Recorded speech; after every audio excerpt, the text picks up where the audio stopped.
is ready to put on a display of power at 185 pounds by proving the hype isn't real. Here is Jamie, the Night Wolf Pickett. And on the other side, a decorated world champion wrestler making one of the most anticipated debuts in recent UFC history. His loud mixed martial arts career is off to a blistering start, with finishes all in 1 minute or less. Please welcome three-time Division I National Wrestling Champion, Bo Nickel.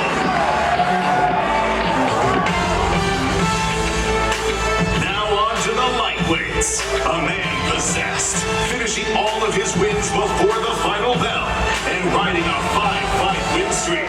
This is Jalen the Tarantula Turner. And his opponent, a Polish powerhouse who can get it done anywhere. Winner of 4 of his last 5. This is the always entertaining Mateusz Gamrot.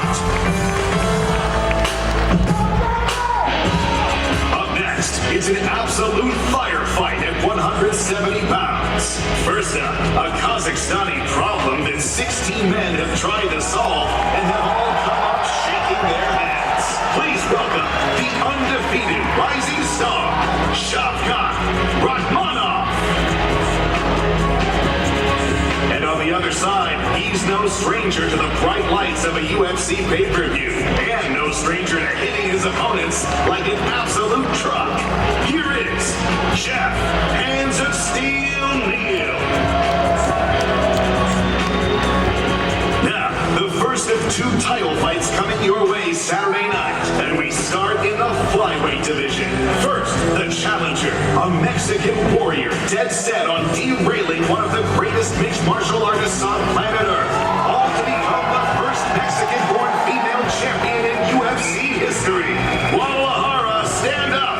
Here is Alexa Grasso.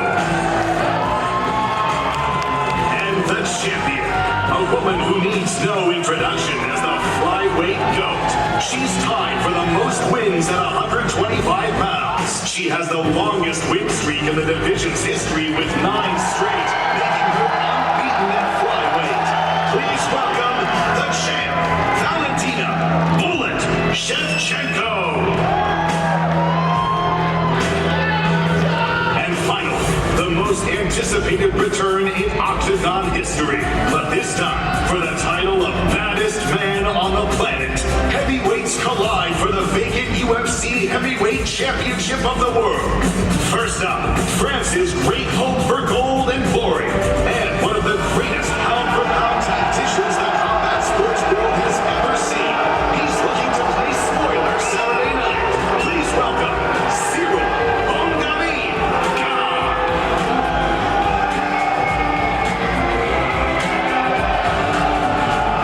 And get ready. It's been 3 long years since the man they called Jon Jones put on a show. Now he's looking to prove his dominance at 205 pounds will continue up at heavyweight. He's back.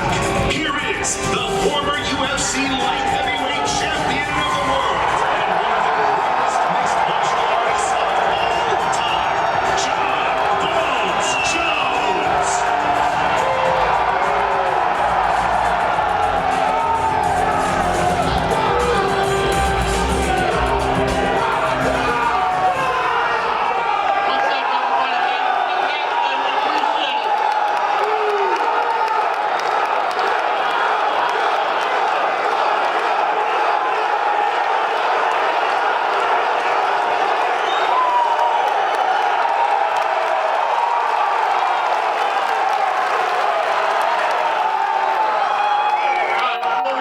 Let me just announce something real quick. International Fight Week is coming back to Las Vegas July 3rd through the 9th. Tickets go on sale tomorrow for the 2-day fan experience, and you can get them on AXS.com.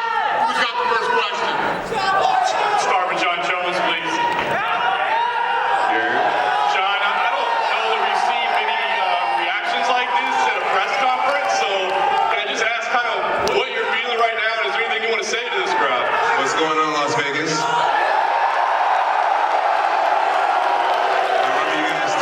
I love you guys too.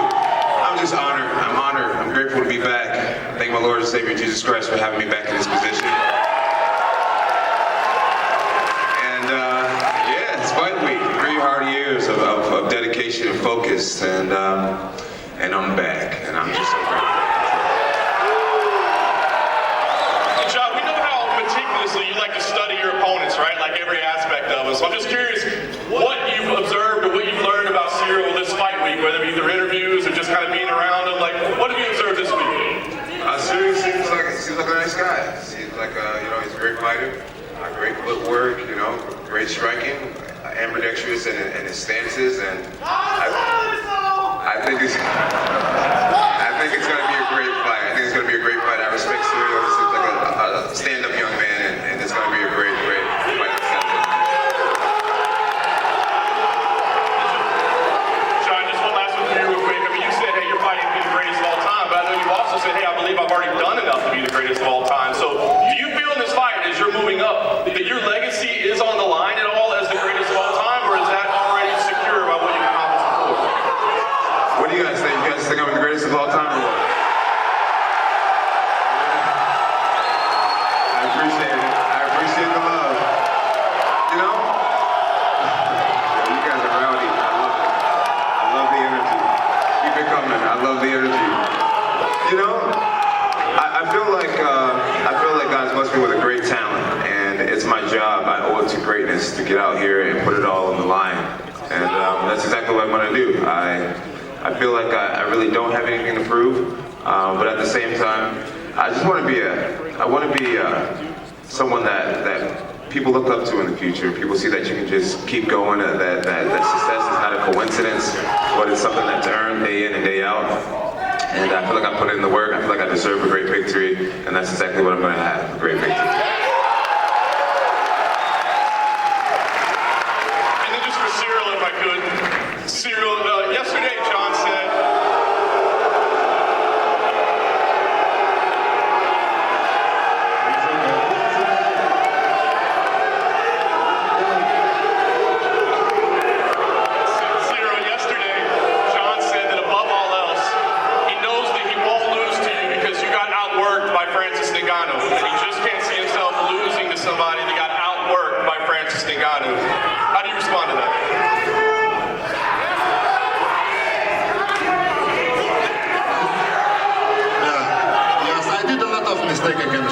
on the wrestling game because I expected more about him striking game. So I was not focused on the wrestling game. So he surprised me. He did well, very well. And you see, he's a really strong guy. So yes, I did a mistake. Tomorrow is going to be against Jon Jones. Everybody knows the level of the wrestling game of Jon Jones. But I'm focused about that. I'm focused on it. So we work on it, and we're going to be ready for it.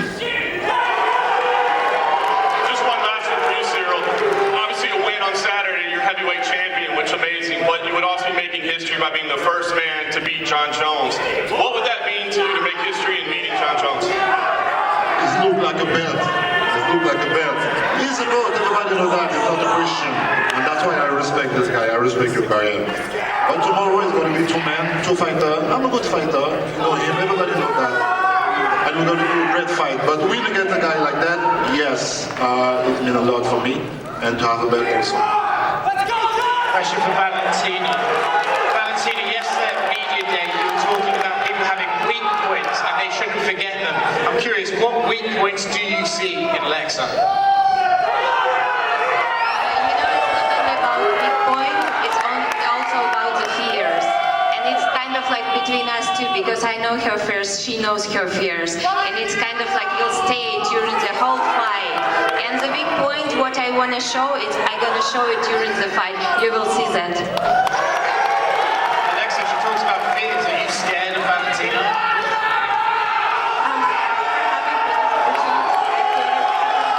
And it's a big challenge for me. I'm super excited for this fight. Do you believe you have to use your boxing to beat her, or can you beat her in other areas of the game? Well, you guys know that I love stand-up fights, but this is MMA and I have to use all my tools to win this one. Jon, just one more for you. Ciryl just said there that Francis was very strong and it surprised him. Is he underestimating how strong you are? Yeah. It's interesting to hear Ciryl say that it was a strength issue. I spend a lot of time in the weight room. I feel like not only am I a very strong athlete right now, but I have a lot of technique. It's more than strength. So it just makes me feel even better that he believes that it was strength that got him to the floor. I'm coming with a lot of strength, a lot of endurance, and most importantly, some pretty strong technique. Question for Bo Nickal.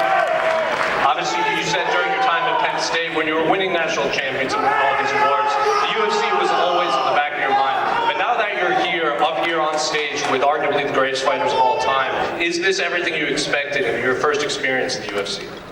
Yeah, it's absolutely everything I expected. You know, to be up here with all these guys is a big honor, and I'm very grateful. And I'm just more than anything excited to perform this Saturday and put on an exciting show for the fans. You also said you predicted a first-round stoppage. Given that what you saw in your debut fight when you had that knockout, and of course you pulled that triangle off, what can fans expect on Saturday? Like I said, first-round stoppage, that's what you can expect. Simple as that. Question for Jamie. Obviously, a lot of the attention's on Bo Nickal, giving everything he's done. Do you relish this role, in fact, that you can't play spoiler to one of the hottest prospects in the UFC? I love that I'm in this spot, and I'm going to support the show, I promise. And finally, two more from Dana White. Obviously, Bo Nickal at Media Day said he believes he can be one of the two fighters to headline at Legion Stadium. What do you see from Bo Nickal that separates him from past prospects in terms of massive star potential? Not for me? Yeah, I mean, listen, the guy's on his third fight. He's fighting a guy with a lot of experience. I think Saturday night's going to tell a lot. We'll see you on Saturday. Last one for me. A lot has been made for pound between Alex and Islam, and I think there's a generation of fans that maybe haven't seen Jon Jones fight. If Jon Jones does emerge victorious on Saturday, does he take that top spot in your mind as the rightful #1 pound-for-pound fighter? That's up to you guys. You guys work it out, not me.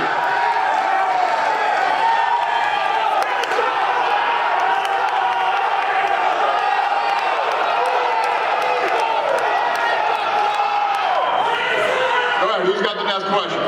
Go ahead, buddy. Question for Jon. Jon, why do you think Ciryl is the most incomplete fighter in the top 5 at heavyweight? You know, I respect Ciryl Gane, I really do. And I say this humbly, but you know, I study film constantly, and I just see a lot of patterns. You know, when he's in one stance, there's things he really loves to do. He goes to the same well a lot. When he's in the opposite stand, he has his tendencies. And outside of that, you know, I realize that he doesn't really have much wrestling. He relies on evasion, trying to get away. He relies on jiu-jitsu instead of solid takedown defense. And same with the ground game. You know, Francis Ngannou will be able to rack up, I think, maybe 5-6 minutes of top time in that fight. And Francis is not a guy that's known to control people on the top. So he does have the striking down. I don't think defensively he's a very strong kickboxer. He has a really nice offense. Like I said, his defense is mainly in his footwork. And the two other big holes are jiu-jitsu and wrestling. A lot of fans are wondering, what song are you going to walk out to on Saturday night? I'm thinking a little bit of Champ is here. I'm a traditional guy. Yeah, the Champ is here. That's how I feel. Yes, sir. Champ is here. Last question for Ciryl. Ciryl, a lot of people are wondering online about your hand injury. How is your hand going into this fight?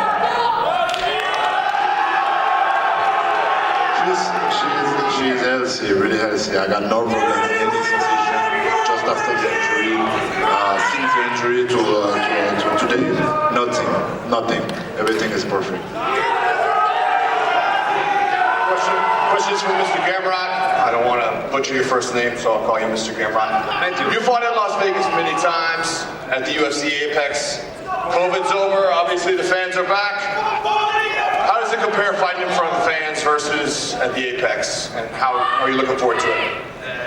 really excited. I fought 4 times in Las Vegas. This is my city. I love Las Vegas. I love fans. From here is I believe in emotion. I am super ready this fight. I'm coming to finish this guy. Your last opponent, Beneil Dariush, is fighting Charles Oliveira. 2-part question. Who do you think wins that fight? And does the winner deserve a title shot? Beneil Dariush deserve like 200% to title shot for sure. He has nice win streak. He's monster. He gave me big lesson in my last fight. And my prediction is he will finish Charles Oliveira before 2 time. And if you win this fight on Saturday, if UFC asks you to be an alternate for that fight, would you cut weight, go through a camp, and be on deck for that? We'll see. I don't think about that. Now my 100 focus is this fight, and 100 focus is Julian Turner. He's tough opponent, good striker, but I am ready. Jalen, it's really hard to work your way up in the lightweight division. It's the deepest division in the UFC. They've got you ranked at number 10 currently. When did it sink in that you're potentially 2 or 3 fights from fighting for a title? Honestly, it just recently sank in. You know, I beat this guy, and I'm not going to ignore it. And the same question for you. A lot of the guys in the top 5, if you win, which you had 7 potentially, a lot of the guys in the top 5 are tied up. Would you be willing to go through a camp and be on deck for a big fight like that? Oh yeah, of course. I'm always willing for that. All right, that's all I got. Thank you. Go ahead. Question for Ciryl. For Jon Jones, Jon, you dealt with so many different styles, so many different fighters. What do you see in Ciryl that in his attributes make him a definite challenge? I would say that his footwork is rare for a heavyweight. It's not something that he sustains usually for an entire fight. Round 1, round 2, maybe even round 3, depending on how things are going, he moves around a lot more than the average heavyweight. But I've seen through footage that usually by the championship rounds, a lot of that bounce is gone. And then another thing that makes him really different is a lot of heavyweights, they depend on proper defense to block punches and block kicks, where we've noticed Ciryl Gane, he just likes to back out really quick. But that's his gift, his ability to move his feet. Outside of that, I feel like everything about his skill set are things that I've seen before. Ciryl, recognizing Jon as the GOAT, do you feel like what you did in your camp had to be restructured to fight the GOAT? Yes, I'm really happy with this opportunity. I realize and I like the feeling. I like the feeling. I like it. I like the feeling. I know you have a lot of fans behind him, and I like that. Coming back from 3 years ago, that's cool, and I'm really aware about the opportunity. I know who is this guy, and I respect this guy at the time, and we're gonna do one always for that. And one for Valentina. Do you feel like there was a different energy into camp coming off of your most challenging in defense? No, I don't think that it's something different.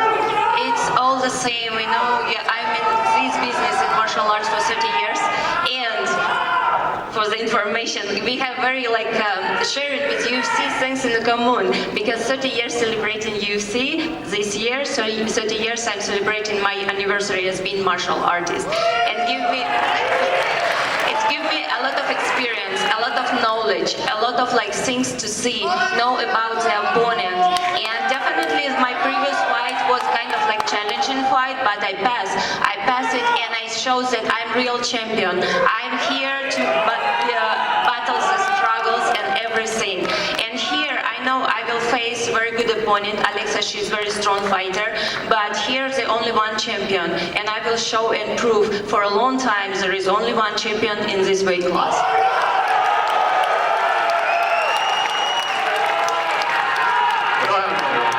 Ciryl, to your right.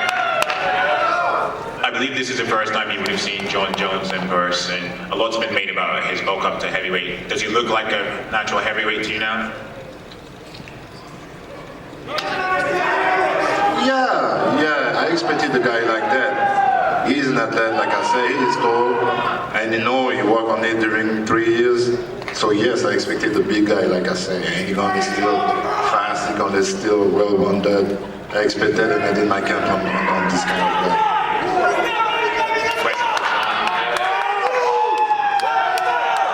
At media day yesterday, you said that this is...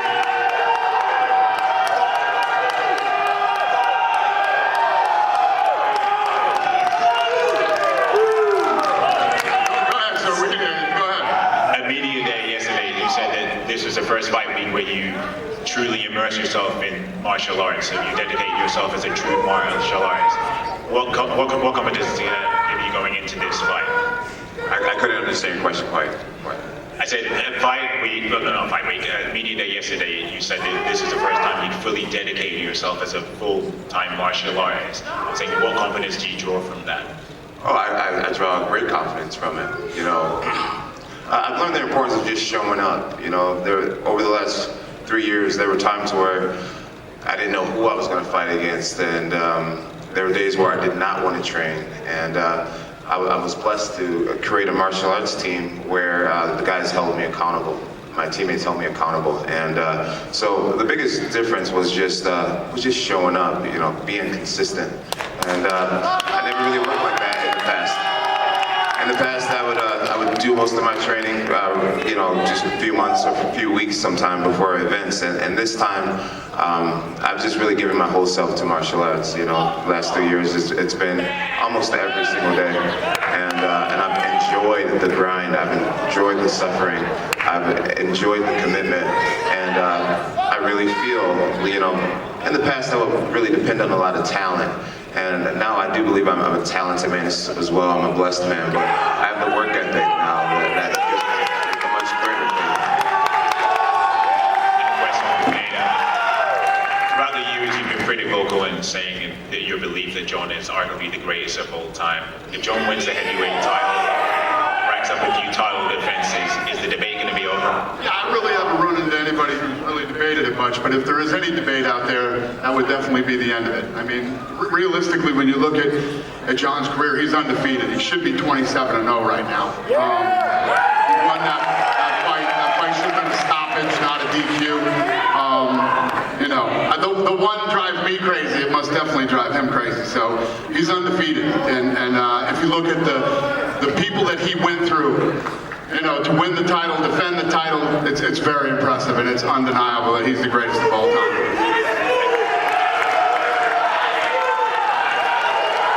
Go ahead, sir. Greg Ivan will be our bet. This question is for Jon Jones. You opened up as the betting underdog. You're now the favorite at -170. Do you think it was disrespectful that you opened up as the underdog? No, I don't think it was disrespectful. Ciryl Gane's been really active. He's been really busy in the UFC. I understand that there's a lot of fans that have never seen me compete before, and it is what it is. I would imagine a lot of people were putting in some pretty big money when I was the underdog, and the odds makers had to change that up real quick. So I got a follow-up question. I got you on my parlay.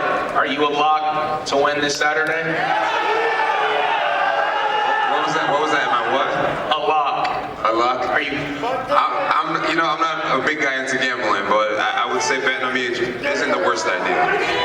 Like that. All right. Go ahead, sir. Question over here for Jeff New. Jeff, you've taken on plenty of veterans, but now you're up against a hype guy in Shevchenko. How big of a victory would this be for your career if you get the finish? Pretty big. I thought me beating Luque was going to be a big victory, so we'll see how the fans play whenever I beat him, and hopefully they'll say he's overrated like they did Luque when I beat him last time. Then question for Shevchenko. He says he's not worried about all the hype and the noise around you. What's your answer to him about what he's going to find on Saturday? Шевченко, вопрос для тебя. Джефф не уверен, что его не беспокоит хайп и весь шум вокруг тебя. Что его ожидает в эту субботу?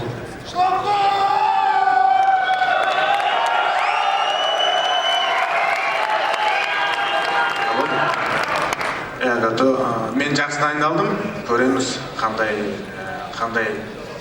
не көрсетеді екен Жефнил, мен бәріне дайынмын. Өзімнен қалай істеймін, солай істеп, тезірек жеңемін деп ойлаймын. Уақыт көрсетеді, аз қалды. I prepared very well. I'm ready for anything, and time will tell. And then finally for Jon Jones. Jon, many years at the top of the level, ups and downs outside the cage, but when the cage door closes, you've always gotten the win. What do you think's been the secret to staying at this level no matter what? Really, my Lord and Savior Jesus Christ. I really do believe He has His hand in my life. I really do. There's being talented, and then there's being God gifted, and I really give credit to my Lord and Savior Jesus Christ. Question for Jon Jones. These days you live a very low-key life, shooting guns, you got your dogs, you lift weights, but Saturday evening, if you win, you become the heavyweight champion of the world. You have an after party here in Hakkasan. It's Las Vegas, Sin City. So how late does Jon Jones get getting the victory Saturday evening? I'm not getting lit at all. You guys don't want to see me lit. I just leave it at that.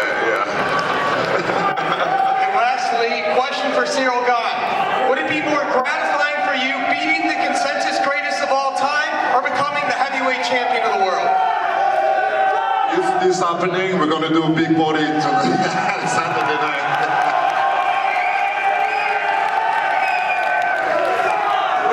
Go ahead, sir. Another one for Shavkat Rakhmonov. You finished every opponent in your winning streak. Do you feel like you're going to be able to do that to Jeff as well, or is there going to be something maybe gratifying about going the distance and beating him that way?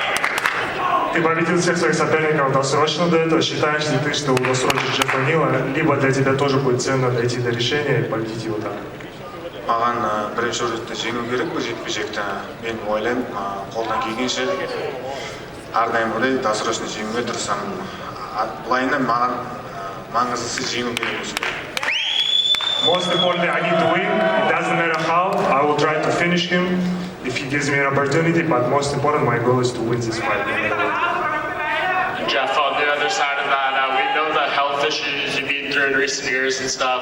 Is this kind of your final form we're going to see on here? And is this a great platform to kind of show the real you? Yeah, I kind of over-talked about the health issues, that happened a long time ago. I feel I'm past that, and I wouldn't say this is my final form. I'm still growing, I'm still learning every day, getting better every fight, and this fight I'm going to showcase a different skill set, and I'm going to show you that I'm growing every fight, and I'm going to be champ one day. This last one for Jon Jones. I know you love to watch studying tape and things like that, but I see you looking over at Ciryl when he's answering and down on the screens. What do you make of him now that you see him in person here? He looks like a heavyweight, big boy, big athlete. I'm excited for the challenge. Go ahead, sir. Thank you. Keith Whittier with Auto Life Magazine from Canada. This is my first UFC pay-per-view, and you guys are amazing. Question for Jon Jones. Everywhere I turn, I keep hearing the talk about you being the GOAT, but I don't think you get enough credit for the fact that you're still coachable at this point in your career, exemplified by the fact of working with Henry Cejudo. With everybody going on about how great you are, how do you stay grounded and not let it get to you?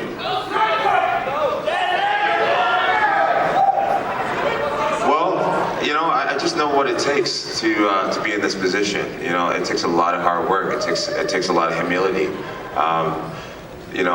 Arrogance causes you to not train as hard. It causes you to rely on talent and things like that. I won every fight that I've ever been in because I have enough humility to get my ass in the gym every single day and to do the extra, to do the mountain biking, to do the swimming, to find some of the greatest coaches in the world. I did put some time in with Henry Cejudo. He is a tremendous coach, tremendous leader, but I really would like to take this opportunity to thank my coaches. I got Brandon Gibson over here. I got Greg Jackson. I got Coach Alex, Coach Aaron, and all my great training partners, Coach Tusa, my beautiful fiance. I have a beautiful support team around me. I have some great people in my life, and they're really the key to my humility and my groundedness. Thank you. And one question for Ciryl, if I may. Ciryl, your coach came out